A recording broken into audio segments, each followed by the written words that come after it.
Welcome back into the Door Report, episode 245 on a Wednesday evening, October 25th, 2023. I am Will Byrum, joined as always by my co-host Trevor Hulan, who is barely in the screen for some reason, if you're watching on YouTube here. But here at the Door Report, as Trevor gets up to slightly fix the camera angle, we are sponsored by Corey Perkins of Parks Realty. If you're a first-time home buyer or looking to move homes in the Middle Tennessee area, Corey Perkins is your man. You can reach out to Corey via phone call or text at 615-967-8623, or you can reach out to Corey via email at coreyperkins@realtracs.com. Realtracs spelled REALTRACS.com. There was a lot of chaos going on during that sponsorship read. Phoebe jumped up on the table. I'm not even talking into the mic. I was about to say this is a chaotic start to episode 245. We will have two segments on episode 245 for the Ole Miss preview. We are going to be joined by Michael Katz, who covers Ole Miss for the Northeast Mississippi Daily Journal in segment 2. Michael is going to provide us with some insight on the Ole Miss Rebels and what to expect this Saturday against the number 12, 6-1 Ole Miss Rebels out of Oxford. Trevor, is he related to Dan Katz, the artist known as Barstool Big Cat? Should we ask him? Yeah, I think that's a question. Trevor, you just start out asking that question segment 2. Just open it up. Can you like tell that. us about your cousin Dan Katz, please? Give us the artist known as Barstool Big Cat. He's like, I'm actually not related to him at all. They're like, well, why did we even book you?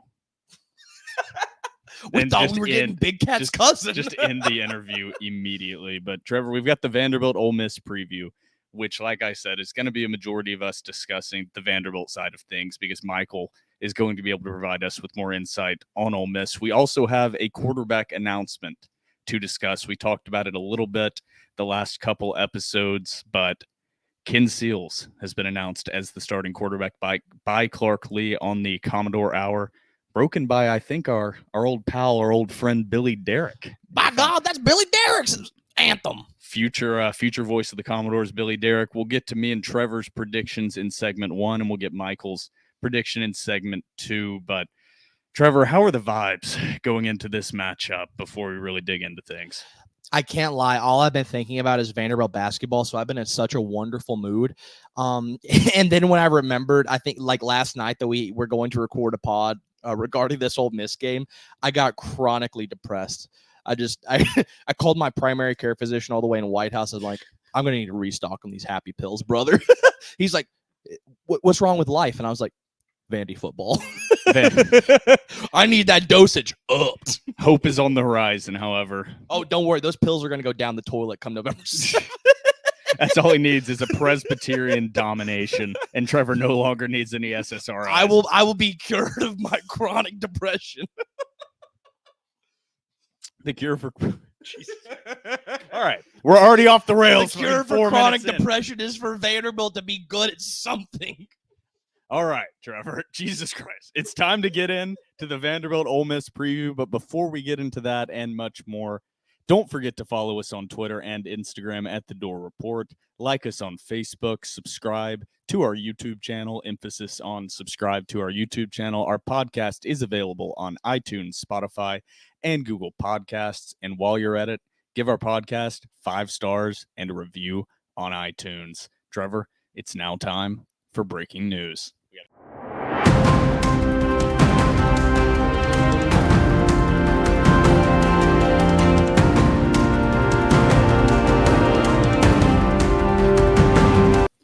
All right, Trevor, I forgot to tease it before we went into the breaking news break and ad break to start it out here in segment 1. We have teased it for a couple episodes, but it's time to get to some 5-star reviews. I think I've picked out 4 on iTunes or on, what do you call it, Apple Podcasts. iTunes, Apple. Whatever you want to call it. Same. But I have not read these prior. This should be interesting. Let's get into it, Trevor. From Blake_F. I think we know who that is. Congratulations on the new job, by the way, Morgan & Morgan. I think the people. I think we know Morgan & Morgan for the people. I think we know who orchestrated the Will Shepherd NIL deal now. So shout out Blake. Morgan & Morgan seems to be for the doors. Should we get jobs at Morgan & Morgan? I think that might be a potential podcast sponsor. TDR presented by Corey Perkins of Parks Realty and Morgan & Morgan. And Morgan & Morgan for the people. Just add to the insanity of whatever the TDR experience is at this point. I don't even know like how you would define it. Like we were pitching it in front of VCs. Like, what is this? It's a Vanderbilt podcast, but also just like if the Joker ran the Vanderbilt podcast. It is, but not like the Heath Ledger Joker, No. like the Joaquin Phoenix Joker, to where it truly is like unhinged. Mixed with like the old school 90s Batman Joker. I think you could throw in. Who is that Joker? I don't know. We're getting off track here, Trevor. We'll look that up after we get to 5-star reviews. Anybody out there, production team? Trevor, are you frozen? No, I'm trying to think of the Joker. He sits courtside of the Lakers. He was in The Shining. Jack Nicholson. Jack Nicholson. Why could I not remember one of the greatest actors in American history? I knew your brain. I didn't know exactly who you were thinking. I was like, I can see him at the Lakers game. I can see him in The Shining. I'm like, I know who this is. Funny enough, The Shining is probably the movie I'm going to be watching tonight after we finish recording here. Great but film. Let's get into the 5-star reviews here. From Blake_F, Blake Fromang, friend of the pod, former guest of the pod on episode 242, writes, the subject is play under review. Blake says, I, allegedly, close parentheses, accused Will of going to a bachelor party during the UNLV game, which in turn led him to becoming the harbinger of destruction for Vanderbilt's season. He threw a verbal challenge flag in the alleged, close parentheses, accusation is under review. Cuts to unsponsored TDR cocktail segment. After further review, the accusation is sustained. What? Yes, that's my boy. That's my boy. I object. I don't know. I'm arguing against a lawyer. He says, off the record, can't be used against me. I got the voices mixed up. Your decision-making score is amended to be 10 out of 10. You're gonna get an apology letter from the SEC like Vanderbilt does every week. We need an apology letter from Blake's office. Blake refuses to admit his alleged accusations. He keeps throwing in the allegedly, very lawyerly of Blake. All right, we've got 3 more here. 3 more 5-star reviews here. This one from Seals for President. Subject line, we love Ken. That's going to be something we get into early here in segment 1 is the discussion of the quarterback position. Yeah. But it says, the grit is real. The Ken Seals fan club meets again. P.S. One more bachelor's party and you 2 are kicked out of lot 2. Trevor, that's on you. I don't know. Everyone's getting real hung up on this bachelor party trip. And my fault. I do take full UNLV, this season is my fault. I'll say that on record. This season is my fault. Unless I'm wrong, UNLV's 6-1. Is that right? I think they are. I think UNLV more than anything is just simply better. Vanderbilt should have won that game, and it's because of Trevor they lost. But I think, unless I'm mistaken, UNLV is. They were projected to be like bottom tier in the what's it, the WAC? Yeah, they're 6-1, 3-0 in conference, won 5 games in a row. So that freshman quarterback's legit for UNLV. Yeah, that's an interesting little tidbit of information. That doesn't make me feel any better about the loss. No, though. It doesn't make me feel any better at all. But maybe, yeah, you should feel almost guiltier because now you really screwed it up. Yeah, I Vanderbilt's one chance at like a really high quality win. I screwed. Who would have thunk it? Jesus Christ. Who would have thunk? 3-5 would feel a lot better right now than 2-6. 3-5, and I'm drinking the hopium. Next 5-star review. Shout out to Seals for President and Blake_F for the 5-star reviews. Dogs. You know, I was reminded that we forgot to bark like idiots after that. Is the title of this next 5-star review is Dogs from Air Force Door. Dog. Hey, thank you for your service, Air Force Door. He says, been listening all year. Big fan of what you guys do and bring to the Vandy fan base. You guys don't get enough thanks. Keep grinding and keep the grit. I believe in Lee and these Vandy athletes. Anchor down, gentlemen. I'm about to cry. Anchor down. Hey, should we give a USA for Air Force Door? USA. USA. USA. Dog. Unprompted, we both cut that off after 3. Yeah. That was beautiful. That was we're so synced in. Surprisingly, that was not scripted. Next up, I think he's left multiple reviews now. The true A1 Day One, Kempin ain't easy. I don't even know how he's leaving. I've tried to leave multiple reviews myself. He's hacked the mainframe. I don't know how he's doing it. He's hacked the matrix. He has hacked the mainframe. This is actually pretty funny. Subject line: the revolution will be televised. Ugh. And then in there, and then in the review says, except not this year in football. ... Or next year in football. ... But at some point it will. Some point. At some point. So in the meantime, tune into TDR and laugh, cry, and bleed with us. It's the Vanderbilt way. That's a great review. That's beautiful. Also, before we get into this, last night I had a dream. I took some melatonin and some ashwagandha, and I had a dream, but I don't think it was a dream. I think it was real life. At the foot of my bed was an angel, and they looked at me and they said, the revolution will be televised this basketball season. So I had a prophetic vision from an angel of the Lord. So the revolution will be televised starting November 7th, baby. Hope is on the way. The SSRIs are going down the toilet. You riled Phoebe up, I'll tell you that. Yeah, she's going crazy over here. Rolled over. All right, Trevor, now time to get into this Vanderbilt-Ole Miss preview. We will be discussing mostly the Vanderbilt side, like I mentioned, but the most headline of headlines for Vanderbilt heading into this game against Ole Miss is the quarterback position. And Clark Lee, like I said on the Commodore Hour, said that Ken Seals will remain the starter as he has been the previous 3 games. In quote, Clark Lee said, I think he, referring to Ken Seals, has been a galvanizing presence. He's earned the respect of the program and how he's battled adversity and kept a positive outlook. He goes on to say, on the whole, he's protected the ball and gotten us organized on the field. I think that's one thing that's probably undervalued when you're watching the game as a spectator. What is he galvanized?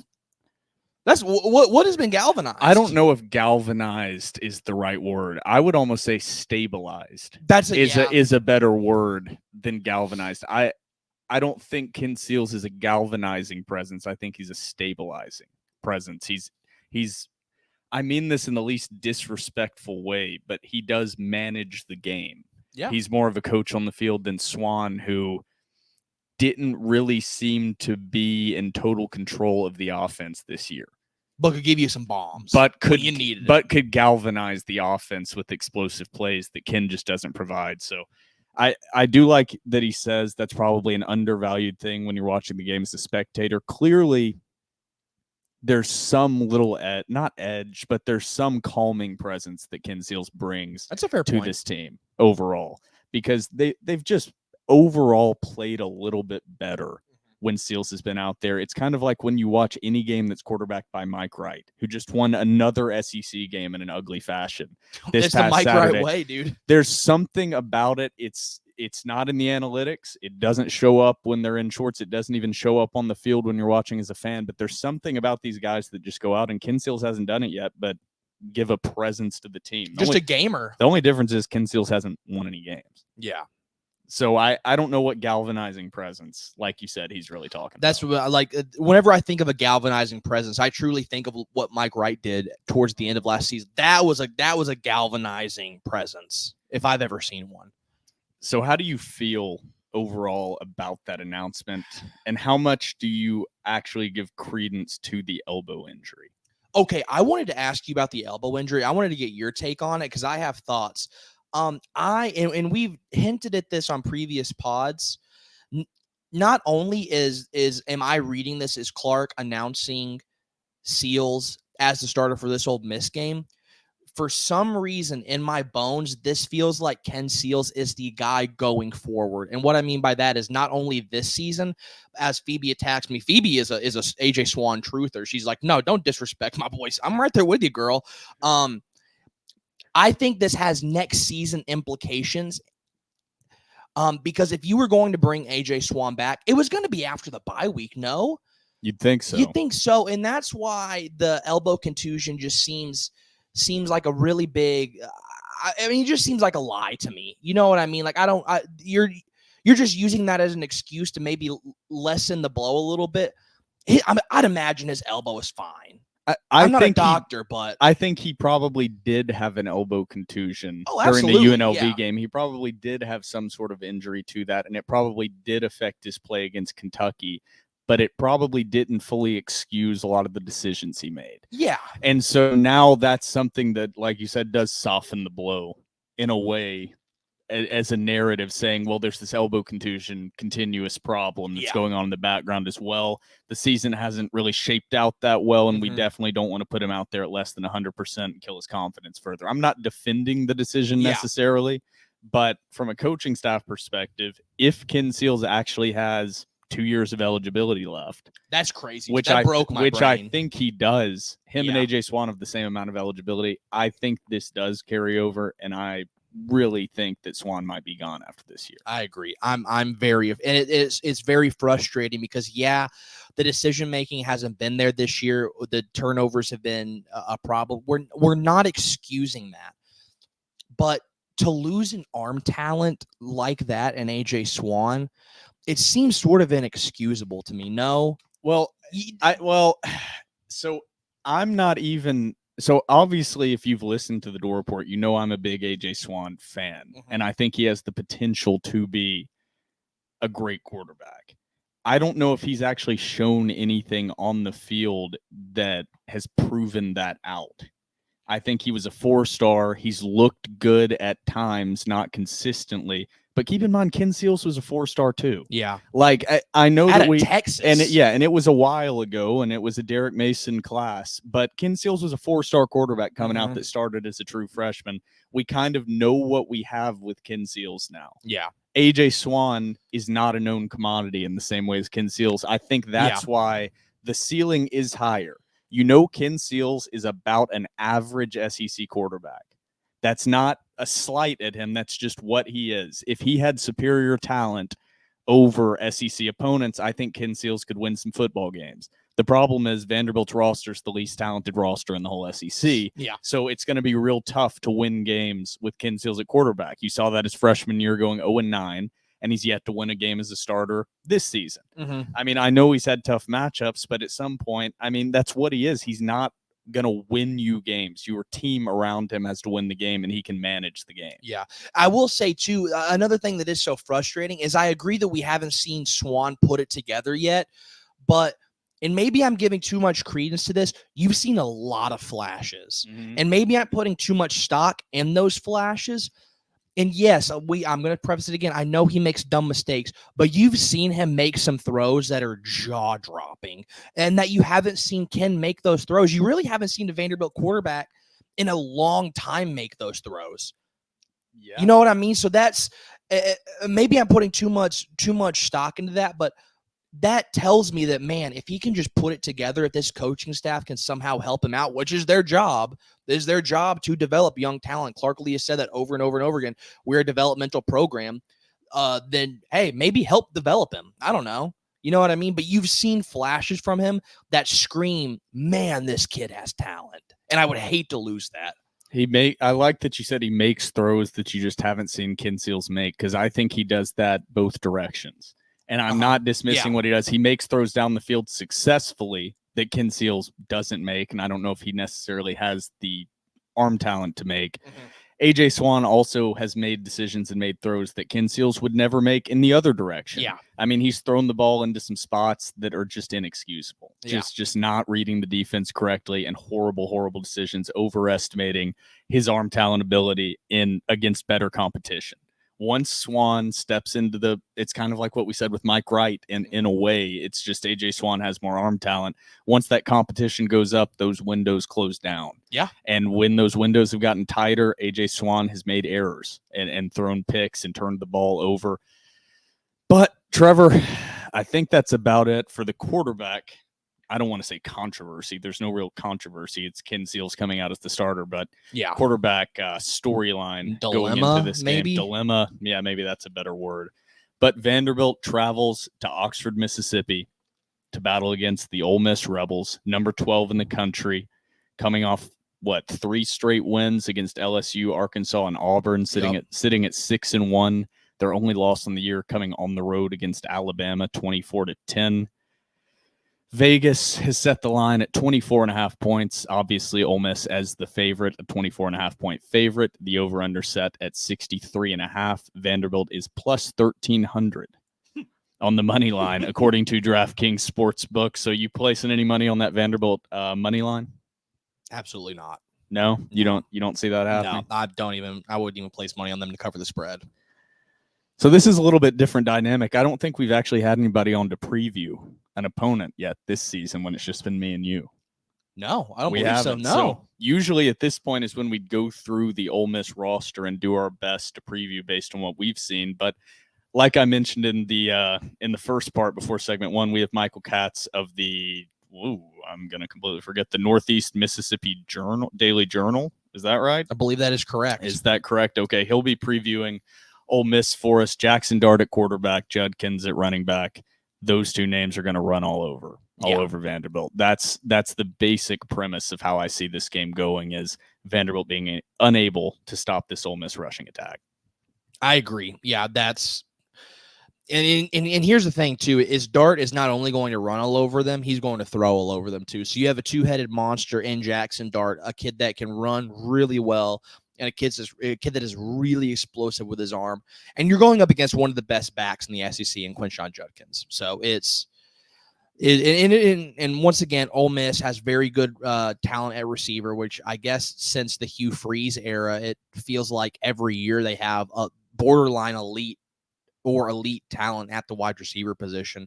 I just don't know how Vanderbilt even stops them. I really don't. The problem with Vanderbilt's defense and any matchup that they face, because I was writing a little Q&A thing for Michael for an article and he asked something about the offense or the defense for Vanderbilt versus the Ole Miss offense and what matchups to look for. And I just said there's really nothing to look at because Vanderbilt's run defense is just as bad as their pass defense statistically. Yeah.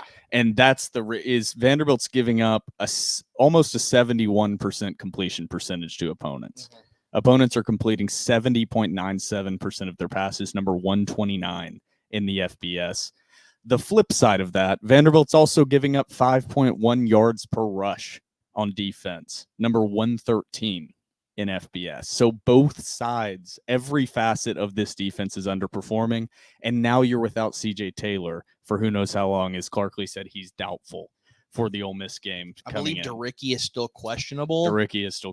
Yeah. So you're losing your best defensive player on a defense that has completely struggled everywhere the entire season. So I said it a few episodes back. I don't see this Vanderbilt defense holding anybody below 30 the rest of the season. Auburn is the only candidate that I see on the horizon that's even a possibility. And I don't see it happening against anyone because right now, whatever offenses want to do, they can do it against this Vanderbilt defense. I agree. Yeah, this is and going back to CJ, losing him is tough because he's probably your best run defender on the team.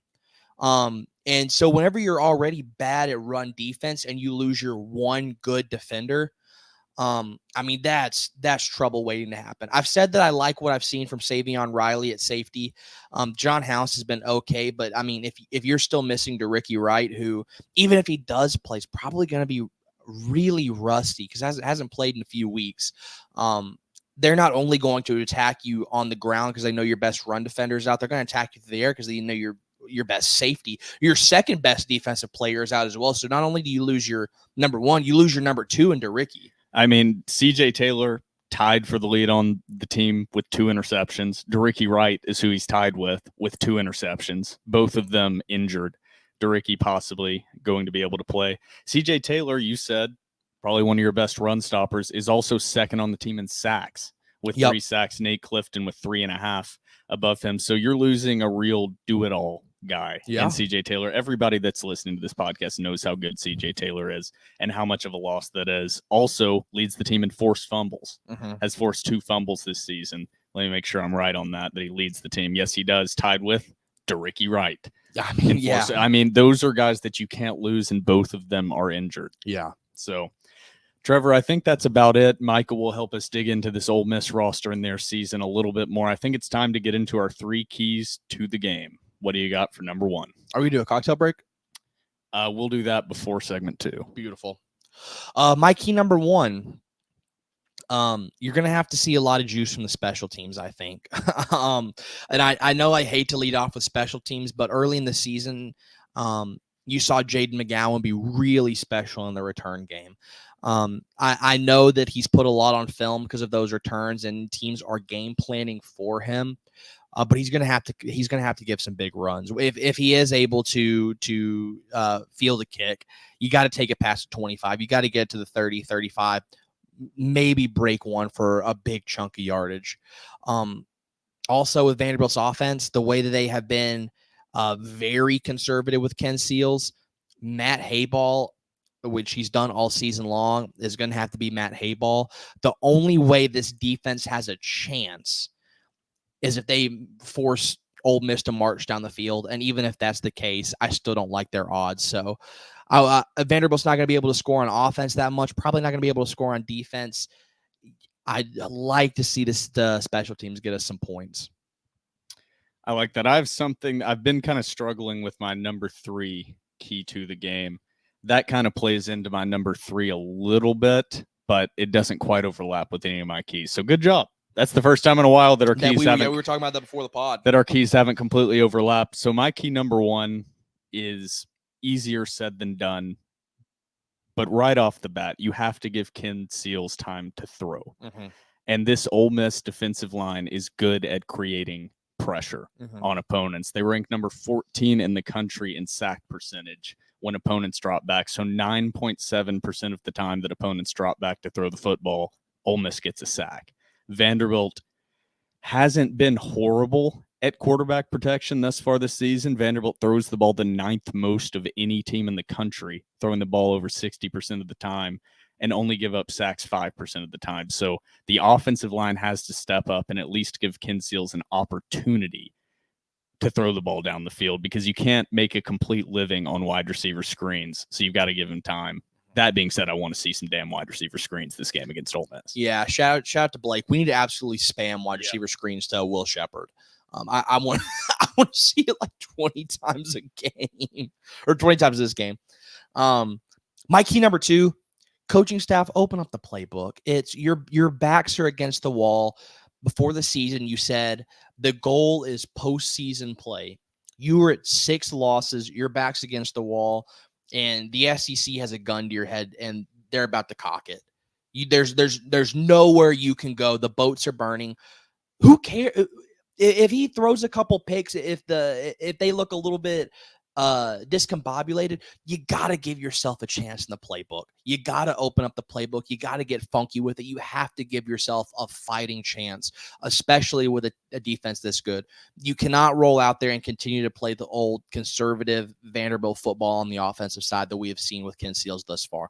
I was telling Will before the game or before the pod, it reminds me of those old Ted Kane offenses, just boring offensive football, just not getting it done. And the crazy thing is, you have the playmakers to make big chunk plays. You have the talent at the outside. I like a lot of those matchups whenever Vanderbilt lines up out there. Open up the playbook and just give the offense a chance, man. If they fall incomplete, so what? If you have an arm punt, who the hell cares? Just give the offense a chance. Open up the playbook and just get funky with it. This is a tough one to preview because in reality, that line is set at 24.5 points for a reason. Yeah. I mean, Vanderbilt's outmatched at almost every single position, every facet of this game. But so all the keys, take them with a grain of salt because, and like a lot of this stuff we're talking about, it's almost impossible. Yeah. With the matchups they have. But my key number 2 is just going to be contain Jackson Dart. As Vanderbilt fans, we know the history that this Vanderbilt defense and the defenses before it have of containing running quarterbacks. Jackson Dart is an explosive dual threat quarterback. I have his stats from the past few games pulled up here somewhere, but in their last 5 games, as I struggle to click through these tabs, last game against Auburn, 14 carries, 44 yards, 2 touchdowns with a long rush of 29 yards. Against Arkansas, they won that game 27-20, 12 carries, 33 yards. LSU, 7 carries for 50 yards and a touchdown. Against Alabama, a loss, 12 carries for 6 yards and a touchdown. And then the win against Georgia Tech, 14 carries, 136 yards and 2 touchdowns. So, of course, we know that sacks count against rushing yardage. But if Vanderbilt can hold Jackson Dart to under 30 yards net rushing, consider that Vanderbilt has a possibility to win this game. I don't think that's going to happen. I think he's going to run all over Vanderbilt, but that should be the goal, is contain Jackson Dart, number one, deal with Judkins, number two. See, okay, we're on opposite sides of the spectrum, because my key number three was, and I know we talked about this before the pod, that it's why even say it, because it's impossible. I'm going to say contain Judkins, number one, and try and make Dart beat you through the air. Just from a this is not analytics, just from a luck perspective, I like his odds of throwing incomplete passes more often than I do them just running down our throat with Judkins. I think he's a really dynamic running back. I'd almost completely sell out to stop Judkins and make Dart beat you through the air. Well, the problem is, if you sell out to stop Judkins, that's not really what Ole Miss does. Yeah. I mean, they only throw the ball 41% of the time, number 115 in the country. They're going to run the ball regardless. Yeah. So you really have to choose, are you going to focus on the run with Judkins or focus on the keeper with Dart out of this read option kind of style offense? I would much rather just be like, sell out on Judkins. If Dart beats you, so be it. I can't really even disagree Yeah. with that. I just think stop the run game and force them to throw the ball down the field. That's impossible. That's a Gotta big get ask. them in long Nobody's situations. really been able to stop. Situations. Yeah, nobody's been able to stop the run game. And when Ole Miss does throw the football, they do throw it well. Number 13 in yards per pass in the country, 9.2 yards per pass. My key number three, I've battled with this one in my brain on how to phrase it. Win the field position battle within the game. You kind of hit on that with special teams. That's more of a microcosm of win the little things within this game. Field the punt on a fair catch when you should. Have a good return. Create a turnover. Ole Miss only turns the ball over 0.7 times per game. One of the best turnover offenses in not turning the ball over in the country. Vanderbilt needs to force turnovers and capitalize on good field position given to them. Shockingly, none of my keys were win the turnover battle, because I think it's beyond that. It's beyond that this week. Maybe that'll come back against Auburn or South Carolina. We shall see. But Phoebe's in a very aggressive mood tonight. She's riled up. She can feel the vibes. Yeah. But that's all I've got, man.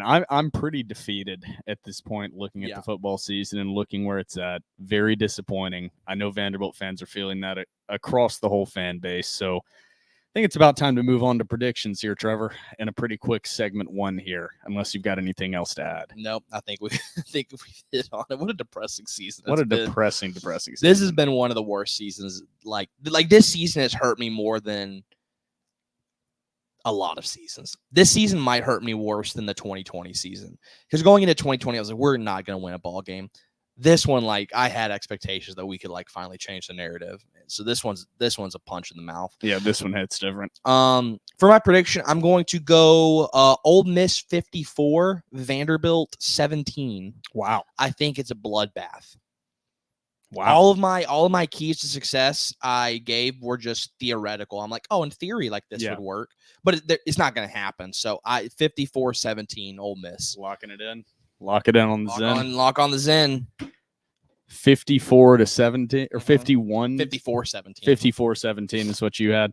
I think Vanderbilt will cover this game. Oh, really? Yeah. I think that you built a little bit of momentum after the Georgia game. I think coming off a bye week, this is a Vanderbilt team that's going to come back more focused after the bye week and in a better position to stop this kind of diverse Ole Miss offense that Lane Kiffin runs. I'm going to go Ole Miss 38, Vanderbilt 21. I think Ole Miss has been pretty consistent in kind of playing along at whatever pace their opponent's playing at since they started SEC play. Lost to Alabama 24-10, beat LSU 55-49, then snuck by Arkansas and Auburn, both 27-20 against Arkansas, 28-21 against Auburn. I think all of those defenses that they faced are better than Vanderbilt's. So I think Vanderbilt's still going to give up 38, but I think there will be opportunities for Vanderbilt to move the ball down the field and score. Do you think they capitalize on that, though? I think that they put up at least 20 points against this Ole Miss defense. I don't think this Ole Miss defense is anything to fear. Mm-hmm. I don't think that's the strength of the team.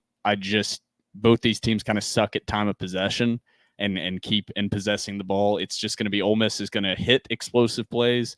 Can Vanderbilt do what they did against Georgia and turn those explosive plays, stall them out in the red zone, and create problems for their opponent? I don't know. 38-21. Maybe that's a little bit hopeful, but I'm going to lock it in on the Zen. 38-21 from me, 54-17 from Trevor. I think that's about it for segment 1 as we get another random like bubble on the screen. What the hell is that? A stranger. It's got to be an update. But next up, Trevor, we've got Michael Katz of the, I don't want to misquote it, he covers Ole Miss for the Northeast Mississippi Daily Journal. That's a mouthful. He will be coming up, mouthful, Jesus Christ. He will be coming up right after the TDR cocktail break. So grab yourself a cold one, and we will be right back.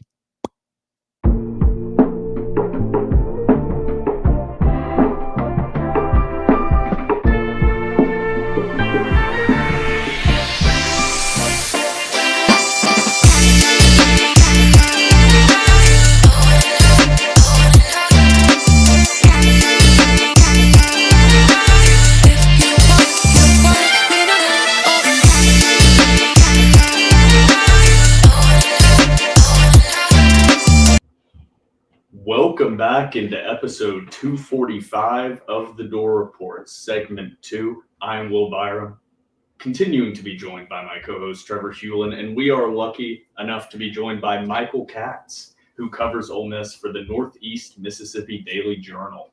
Michael, thanks for taking the time with us here today. Yeah, thank you. Thanks for having me. Appreciate it.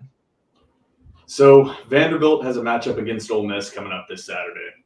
I don't want to say it's a mismatch, but it's a bit of a mismatch. Ole Miss coming into this game 6-1, number 12 in the country, 3 straight wins. Vanderbilt coming in at 2-6, disappointing so far this season.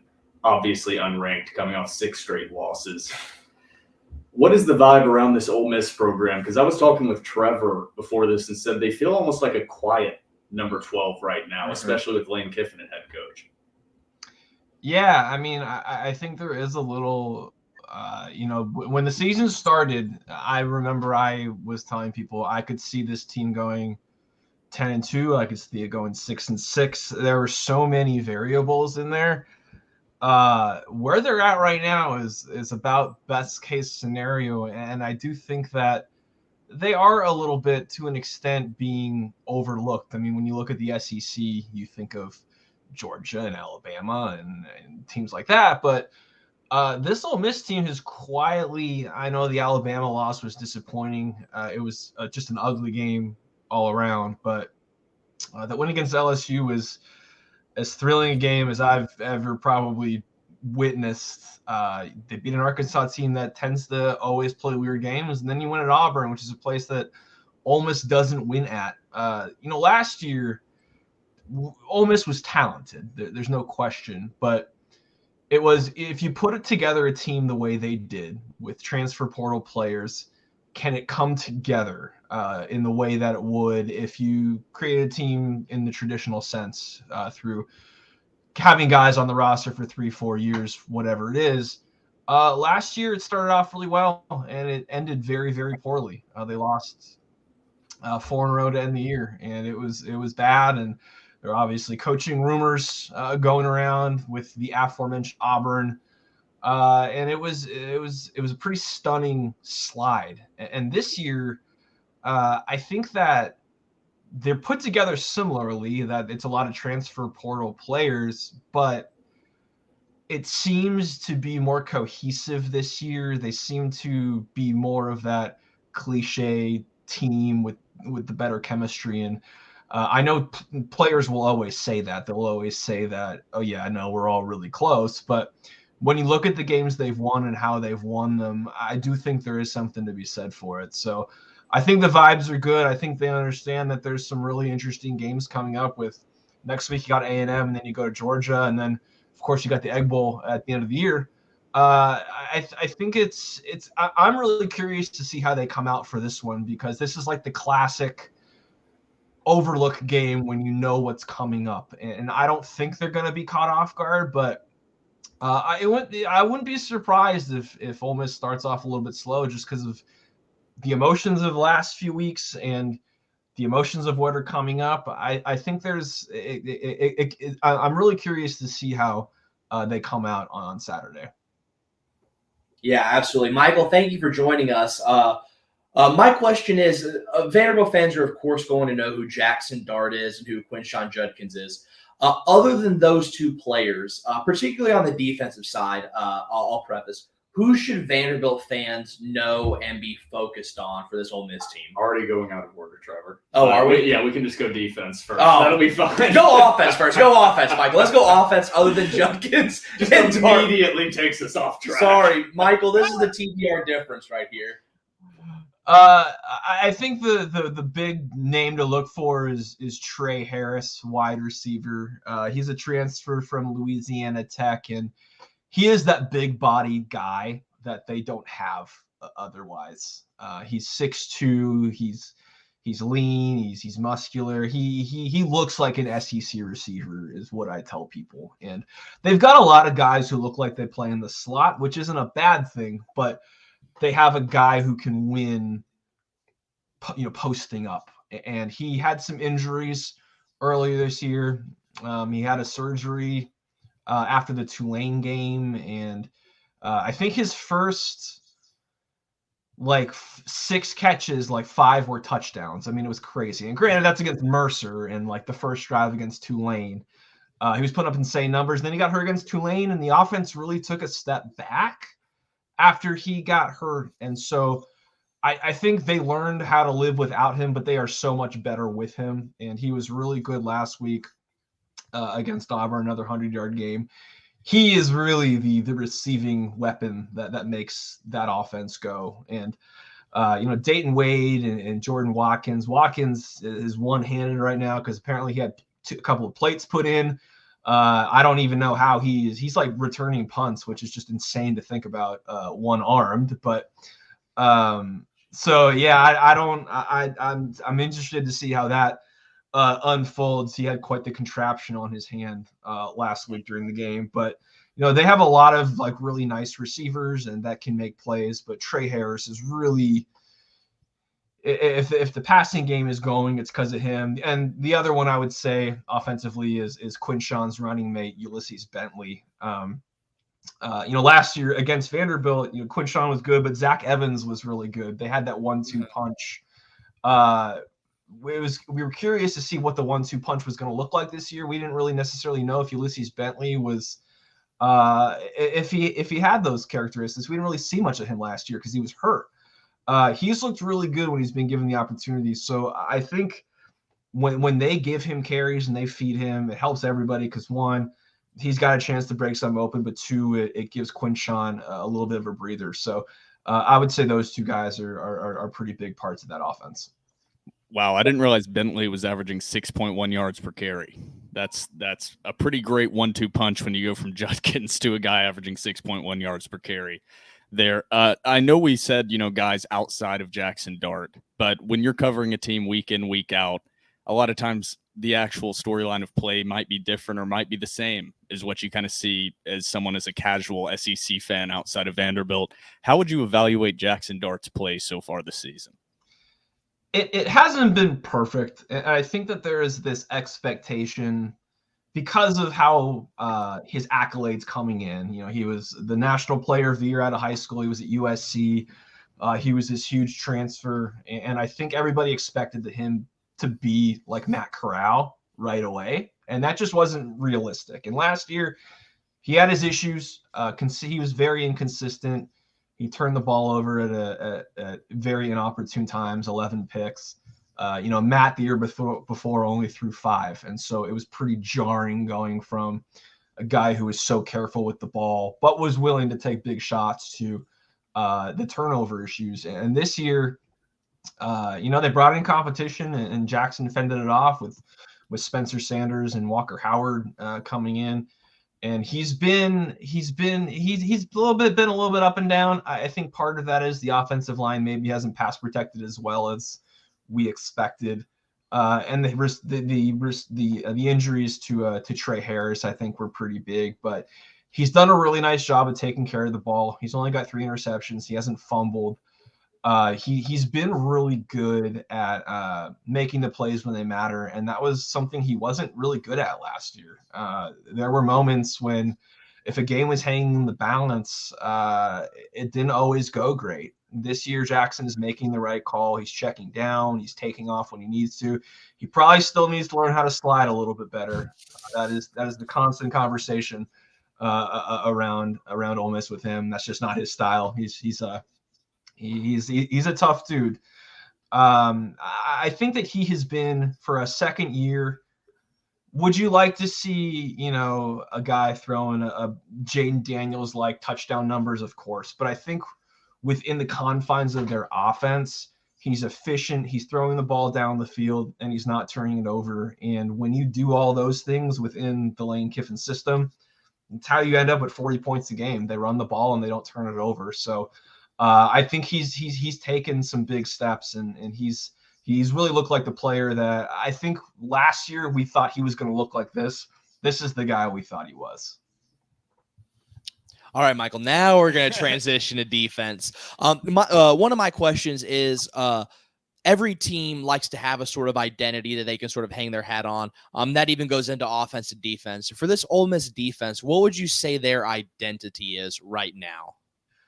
I would say they're aggressive, and I know that's a kind of an interesting answer, but I say that because if you look at their stats, I was looking this up today, and they're in the top 5, I think, nationally in sacks per game, but so many of those come from their linebackers, and I think I think that Pete Golding understands what he has.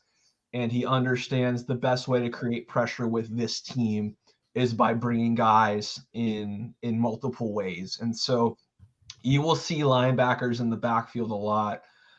Will there be some missed tackles? Absolutely. But they want to play behind the line of scrimmage. And they've done a really good job of that for the most part. They've been aggressive. Let's be honest, it will get them every once in a while. Ole Miss has been burned for the occasional deep play. And I think that goes to the corners as well. But for the most part, that aggressiveness all around has been a nice change for them. I know you mentioned it at the beginning, and after this question, I think we'll get to your prediction here for the upcoming matchup against Vanderbilt, as Vanderbilt travels on the road to Oxford, Mississippi to take on Ole Miss. I know you hit on it early, but Ole Miss is flying a little bit under the radar. And they've won 3 straight, but those 3 straight wins have all been by 7 points. How are you feeling about the actual performances you've seen, especially against Arkansas and Auburn, kind of bottom tier where Vanderbilt's sitting in the conference right now, that I don't want to say only won, but that you only won by 7 points. And I watched some of those games, a little bit disappointing at times, I think, to Ole Miss fans. I don't know how you feel, Michael. Yeah, if you look at, if we're just playing chalk, right? You look at those games, Ole Miss should win those by a lot more. If you're just looking at talent, you're looking at where those other teams are. But I think that, this is my 3rd year in the SEC, and I know that you guys understand this too. Like, these games are hard. It doesn't matter where you are, who you're playing. And so, I look at it as, would Ole Miss have won these games last year? And Ole Miss would not have won these games last year. They lost these games last year. They got smoked in some of these games last year. That tough road environment at Auburn, a place where they have strong feelings about Ole Miss and Lane and everything going on there. That's not a game that they've traditionally won. Arkansas is always kind of a disaster. If it's not a 52-51 game, it's Rocket Sanders running for 300 yards and Quinshawn running for 200, and there being like just an insane amount of points scored in the 4th quarter because Ole Miss makes a little bit of a rally. And so that's always a weird one. I think, would you like to win them all by a ton? Of course. But I think that the thing that people are excited about is that, like, these are games that Ole Miss in recent history, they lose these games. now they're winning them. And I think that with where this program is and the progress they've made, I think that they'll take the wins, especially in this manner. Of course, yeah, you'd love to, beat the pants off everybody by double digits. But if you're winning at Auburn for only the 4th time ever, which is nuts to think about, I think that yeah, 4th time ever. I think did not know that. Yeah, it's insane. And only I think the 3rd time since 2000. Eli won there in 2003, and then I think it was 2015 was the other one. That doesn't happen, and so for them to win those games, I think people are excited that's where they are, especially compared to where they've been in years past. Yeah, absolutely. Michael, I got one more question for you. We're going to stay on the defensive side of the ball. This might be a tough one to ask, but if I think you'll give a great answer. In regards to Pete Golding, there was sort of a love-hate relationship with Alabama fans and sort of his performance at Alabama. What is the vibe around the fan base when it comes to Pete Golding and this Ole Miss defense right now? I think that there is, well, let's be honest, it has not always been a smooth sailing. I mean, the very first defensive play of the game was a 75-yard touchdown run by Mercer's quarterback. That was the first play of the game, and everyone just looked at each other like, we're doing this again, huh? Like, but I think the thing that has been, there's 2 things that I think are important here. It's one, they've made adjustments, and that's not something that in previous years they did a very good job of. If something was beating them up, it beat them up for the whole game, and it would become the story of the game. Pete Golding's done a really nice job of adjusting things, not just during games, before games, halftime, between quarters, between series. He's done a really nice job of seeing what isn't working and trying to get things straightened out. And I think that's been a nice change for fans to know that they have a coordinator who is truly seeing everything for what it is. And I know Alabama fans have their thoughts on him. And I think part of that is the expectations there are so high always. And that's, that's where they've been the last 15, 20 years. But this is an Ole Miss program that I think there's part of it is they're just really excited that they invested that sort of money in a big name like that too. And I think that, the adjustments are great, but showing your fan base and your coaches and your program and your recruits that you are willing to put big money to lure. Yeah, you can say lure. I'm not sure what would have happened with him after this season, but they got Alabama's defensive coordinator. That is a pretty wild thing to think about Ole Miss doing, and a lot of money goes into that. And I think that is something that fans are really excited about because it shows the investment. And I think that. The defense, it's not perfect. And there's a lot of the transfer portal mixed with a new scheme. There's so many moving parts with it. But I think it's shown progress. And I think that for this team, with the way that they score points generally, they just need to have a defense that can make adjustments. And so far, so good. And, are they going to be a top 10 defense in the next couple of years? I don't know. But it's gotten better, and I think that's what they really needed. Investment and progress. Vanderbilt has seen a little bit more investment in recent years, has not seen the progress side of that necessarily. Thank you again, Michael, for taking the time and being an awesome guest here, helping us preview the Ole Miss-Vanderbilt matchup. Last year, Ole Miss traveled to Nashville, beat the Doors pretty soundly, 52-28. It's prediction time, Michael. How do you see this game playing out? I do remember Vanderbilt led 20-17 at halftime. That was an interesting one for a little bit. And then Jonathan Mingo had the game of his life, if I remember correctly. Vanderbilt fans are a broken bunch. We see a lead at halftime, and we're like, how are we going to screw this up? Yup. I think that potentially Vanderbilt can score points. I think their passing game is good, and Ole Miss isn't perfect in coverage. I do think though that Vanderbilt not being able to run the ball is gonna play into Ole Miss's hands a little bit. Ole Miss is gonna score points. I don't think there's any question. This seems like a 45-14 kind of game ish, where I think that maybe Vanderbilt like scores a touchdown early and they're feeling really good, and then Ole Miss realizes like, hey, like we need to get this together. Pretty similar to the Georgia game, to be honest. Yeah. Kind of went down. That's funny that you predicted 45-14 because Trevor, you were what, 54-17? I predicted 54-17. And I was 38-21. So you're like right in between me and Trevor. So that's pretty great. You've got me. I'm the most positive on the Vanderbilt side here, only a 17-point loss covering the 24.5-point spread. You've got Trevor the most negative. Vandy's going to give up 54 points. And then you're in the middle. Vandy's going to give up 45 points. But all of us have one thing in common. Vanderbilt's giving up 30-plus points. That's been a theme here at TDR. It's biblical. It's biblical. Vanderbilt's going to give up 30-plus points. Thank you again, Michael, for taking the time to join us here on episode 245 of The Door Report. Follow Michael Katz on Twitter. What's your Twitter handle there, Michael? If you're dumb enough to follow me on the old x.com, it is at Michael L. Katz, Katz. It's a dangerous mix of memes and occasional Ole Miss reporting. Perfect. That's how I would describe me and Trevor's accounts as well. Thanks again, Michael. Thank you all for listening out there. This has been episode 245 of The Door Report, powered by Corey Perkins of Parks Realty.